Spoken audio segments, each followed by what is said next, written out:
Okay,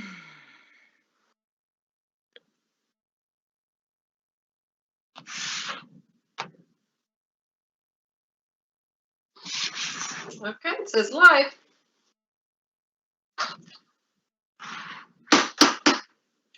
I call to order this regular meeting of the governing board for the Scottsdale Unified School District. It is Tuesday, April 21st, 2020, and the time is 5:04 p.m. I will have a roll call starting with Jan Michael Greenberg. Here. Sandy Kravitz. Here. Barbara Perlberg. Here. Patty Beckman. Here. Myself, Allison Beckham. All 5 governing board members are present and we have a quorum.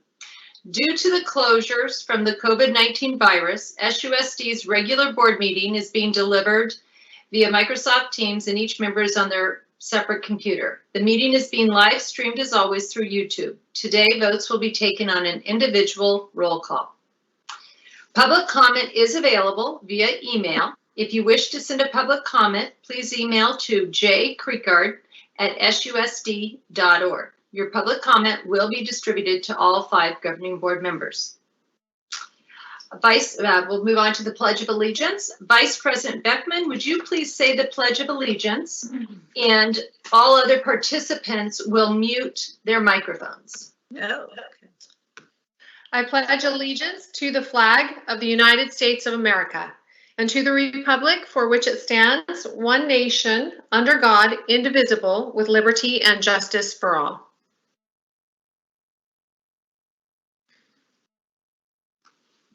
Thank you very much. We'll move on to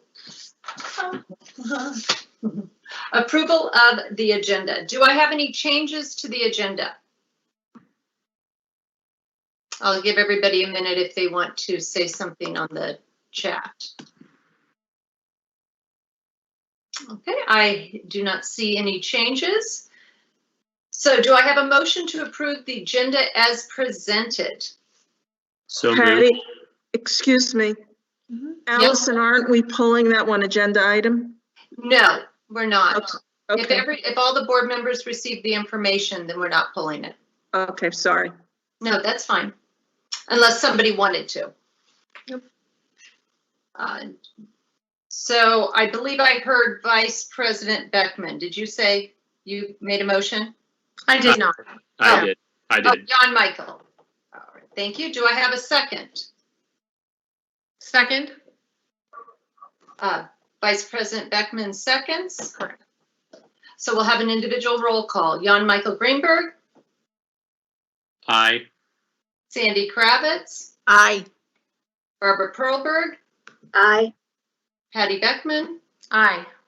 And Allison Beckham, aye. Motion carries 5-0.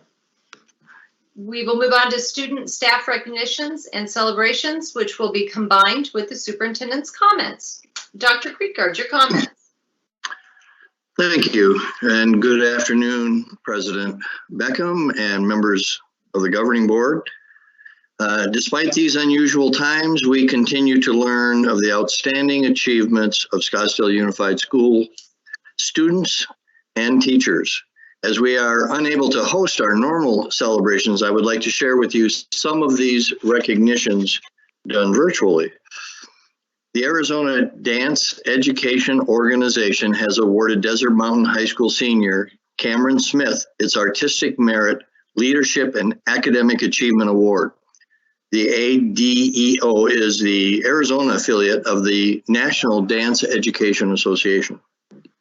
You may recall that we met Cameron last year when she won this award as a junior. She is an outstanding student at Desert Mountain with an academic GPA of 4.8 and is now eligible for the equivalent national award through the National Honor Society for Dance Arts. Cameron will begin her major in dance at the University of Arizona this fall. Congratulations and good luck, Cameron.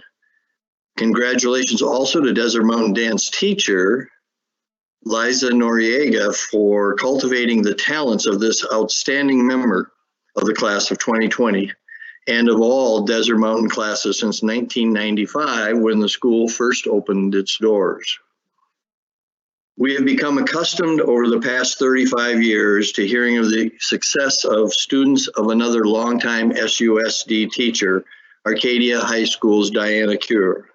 One of Ms. Cure's assignments for her career and technical education, graphic arts and advertising art students is to take part in Valley Metro's annual Design a Transit Wrap student art competition. Valley High School students are invited to create designs to cover or wrap around an entire Valley Metro vehicle. The design must promote the benefits of public transportation and help develop a new generation of passengers. They must also come up with a catchy one-sentence slogan for the design. This year, not only did Arcadia students Ryan Jaramillo and Colin Martin received rare honorable mention recognition for their submissions, senior Kate Flores won the contest first prize.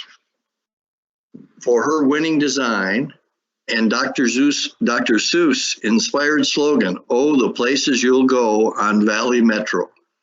Kate will receive $750 and her design appear on a Valley Metro bus and a light rail vehicle for an entire year.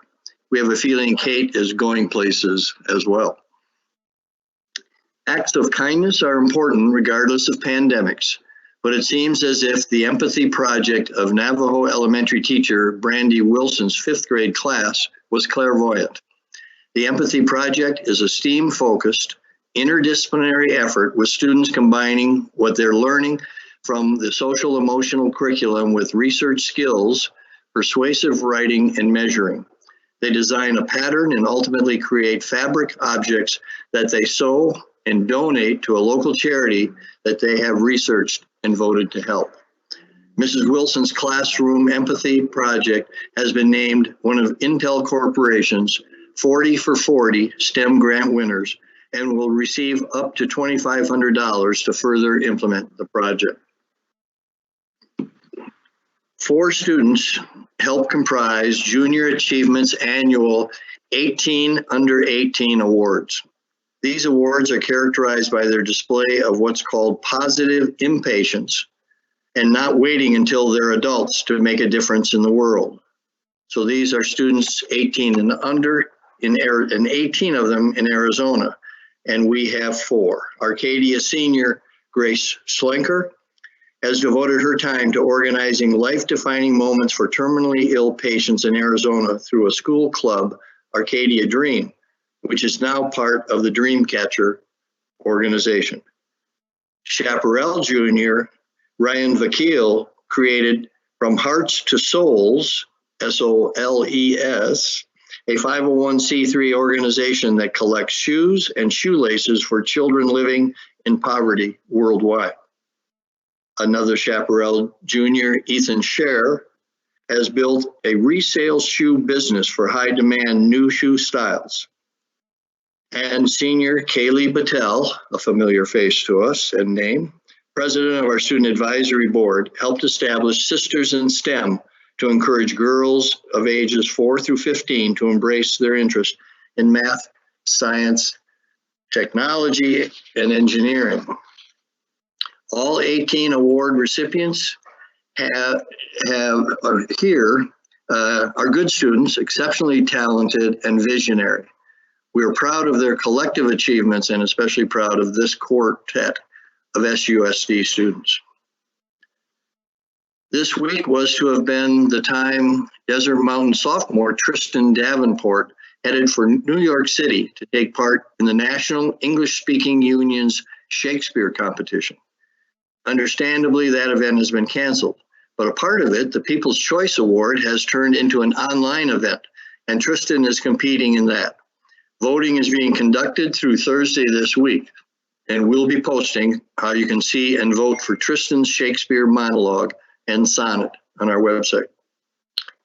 Desert Mountain is also celebrating the semifinalist status of seniors Sophia Zhang and Jake Oken in the U.S. Presidential Scholars Recognition Program. You may recall that we met Jake at our February board meeting. Finalists will be named in a few weeks.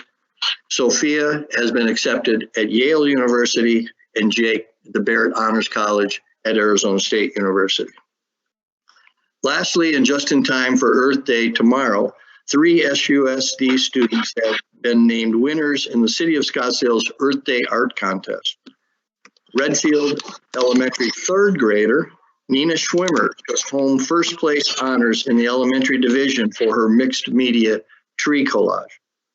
Mountainside Middle School 7th grader Cadence Figueroa won the middle school division with her essay and cityscape drawing about mankind's destruction of nature. Chaparral senior Nikki Wolin won the high school division for her sculpture celebrating Shel Severson's book, The Giving Tree. While these awards and recognitions are the result of work accomplished before our schools closed for the school year, they are nonetheless representative of what it means to be an SUSD student, to receiving outstanding instruction and on his or her own turn it into something amazing, noteworthy, and accomplished. That goes beyond the classroom. We're so proud of all of them. Thank you for that. In terms of the comments, I think I have a couple. I know I have one for sure, and I haven't heard back on my request of another cabinet member. In terms of grading, we've received a lot of interested community comments in our grading practices.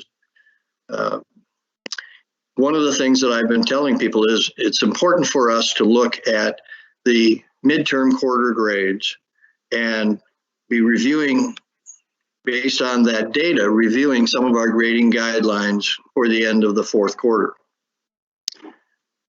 We started this quarter with students being engaged, and our goal was to have as many students as possible engaged for as long as we could have them engaged, and while at the same time supporting all student needs.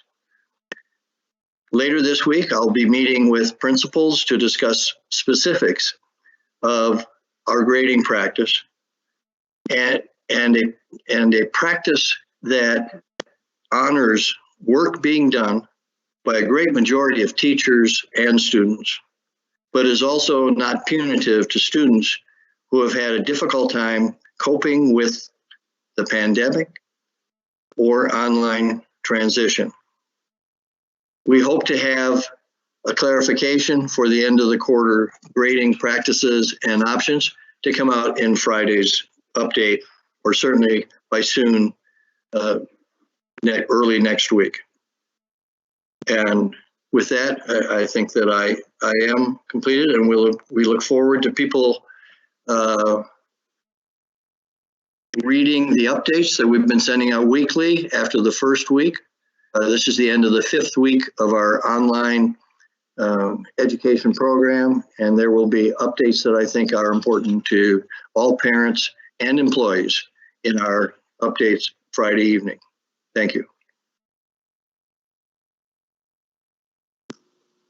Thank you, Dr. Friedgard, and congratulations to all our educators and students who were celebrated this month. Typically, we move on to our information and discussion items, but due to the school closures and COVID-19 virus, there isn't any information discussion items or action items today. These items will be back up with our May meetings. So we'll just move on to our consent agenda. Do I have a motion to approve the consent agenda as presented? Can I make a comment, please? Yes, yes. We received an email just now from an individual who I believe might be in one of the consent agenda items concerning a contract renewal. I believe it was sent to Allison, me, Sandy, and Barbara. Let me forward it to the governing board. Forward. Well, I can look it up. I don't know if anybody else has their phone by them. I don't have that email, but I just got it from young Michael. Okay. Yeah, I think there were some misspellings in the email addresses, it looks like. So that seems to be the issue. Yeah. Oh, boy.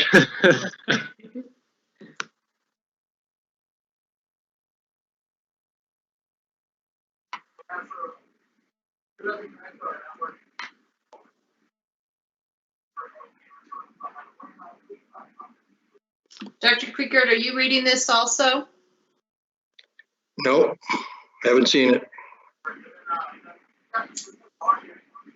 Let me forward it again to you and Michelle, because I don't know if it affects.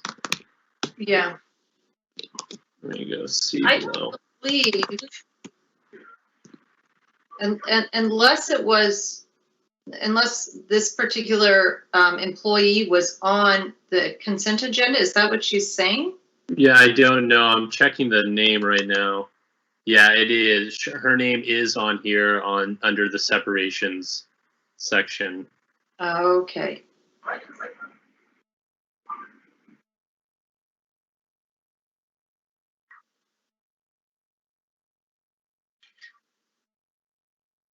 Well, Michelle, is it something where we could back up?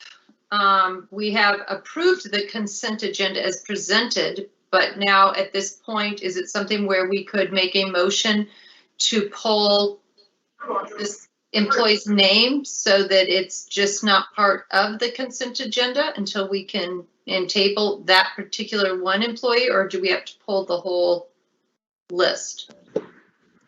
I've seen the email. I am not familiar with this employee's situation. I did send a message to Jed Bowman and A. Evelyn to ask if they can give us any information. But if the governing board does want to reconsider that action, you could revisit the approval of the consent agenda and modify that or put a motion forward to modify that to approve everything except that item and table that item until we can provide you with more information. Just, Michelle, you're saying they could table the one person, not the whole agenda item, not the whole personnel action item. Is that correct? Just the action on that one employee. Sorry, I accidentally muted myself. Yes, that's correct. Just the one employee, not the entire item. And do we have to name the employee, or can we keep it confidential if every board member has that email in front of them? You will need to say which employee you are taking off the consent agenda. So yes, you will need to use the name. Okay. Excuse me, Allison? Yes. I have, Jan Michael, you had approved it, but I didn't get a second. No, we haven't actually made the motion yet, even to approve the consent agenda, but what we did approve was that there was no amendments to it. Mhm. So now Right. there is an amendment. So I think we've approved it as presented, but we could make a motion to approve the consent agenda as modified in item, let me see. It's going to be 5F. 5F, personnel action items. And then I could name the personnel, the person. Right. That's right. Yes. Can I ask a question here? Sorry. Yes, please. Any discussion? Barbara? Well, it's obviously this is incredibly irregular and a very strange email, especially the time, everything. Ms. Marshall, are you concerned at all? I mean, I just maybe before we rush into something, if we need to take a breath and try and reach out and understand what the situation is. I just don't want to set some strange precedent here all of a sudden. Just, I think we have the time to take a moment and think about the best process here. We can certainly do that. I am, like I said, I'm reaching out to Jed Bowman and Amy Evelyn to try to get more information. If there's other items you want to go ahead and address, and we can come back to that. Give us a few minutes to try to find out what we can find out.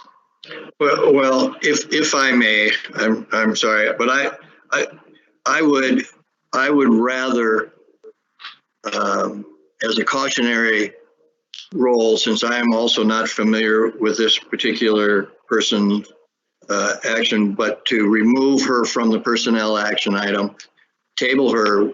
That means we can certainly bring back the appropriate action for the next board meeting when we have had time to find out exactly what is going on. This would just be removing her name, and then we move forward with the personnel action and the rest of the consent agenda, and we'll just bring back that name at the next meeting. That's perfectly fine. The board should also know that there aren't any statutory deadlines that you would be missing by doing that. Okay, and no other concerns, Michelle, that you would have? No, because I think it's better to err on the side of caution and make sure we understand what is being presented to the board, what we're asking you to approve. So I would tend to recommend that course of action. Thank you very much. Thank you. Thank you. And I think it's noted that this is not something that would become a routine item for employees to do. The best thing to do is to contact HR and the governing board prior to our meetings, because we do post the agenda 24 hours in advance. Yeah. Okay, so I will make a motion to approve the consent agenda as modified by consent item F, personnel action items, by pulling the employee. Oh, I wrote it down, but I'm shoot, my phone just went off. K. Van Buskirk and all other personnel on this list will be presented tonight for approval. Do I have a second? Second. Jan Michael Greenberg seconds. I will have a roll call. Any further discussion? I'll just add that in there since this is highly unusual. Okay. Individual roll call. Jan Michael Greenberg. Aye. Sandy Kravitz. Aye. Barbara Perlberg. Aye. Patty Beckman. Aye. And Allison Beckham. Aye. Motion carries 5-0 to pass the consent agenda as modified. We will move on to future items for consideration. Board members may propose topics for future consideration. Do I have any board members who would like to do so? I will look at my chat box now. Hold on. Jan Michael Greenberg would like to speak. I believe on February 20th, we received an email from Chris Ambry from the SEA with survey results concerning a bunch of different issues, one of which being the collective bargaining agreement. So if possible, we could schedule a meeting at some point on that process and I guess assess whether that's something we would like to move back to. Okay.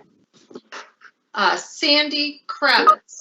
I would like to have a discussion about the surveying of our community, as we've discussed before, with regard to who is enrolling in our schools, who isn't, and who is enrolling perhaps in an SUSD school but not their neighborhood school, and also find out why people are choosing to leave SUSD. And I would also like to have another discussion about our bus schedule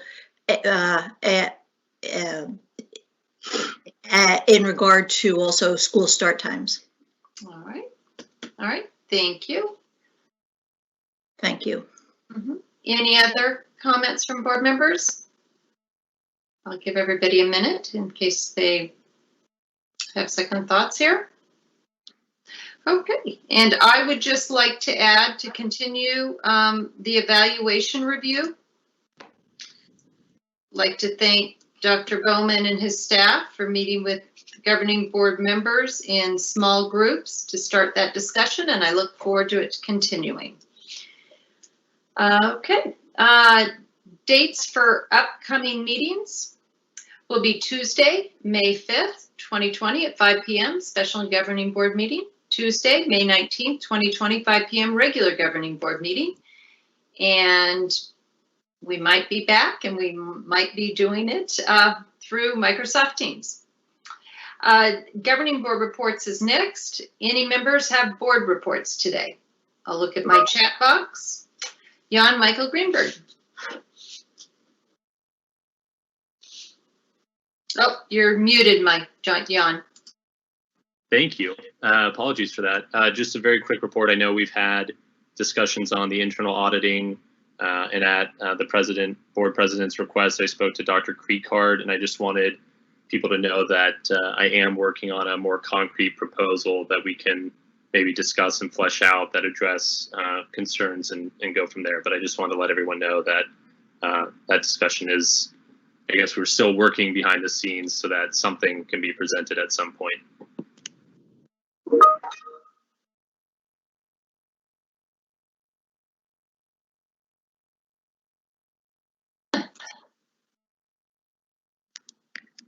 Allison, you're I'm mute. still too quick on my clicks. Patty Beckman would like to comment. Hi, I just wanted to make a quick comment. I appreciated Dr.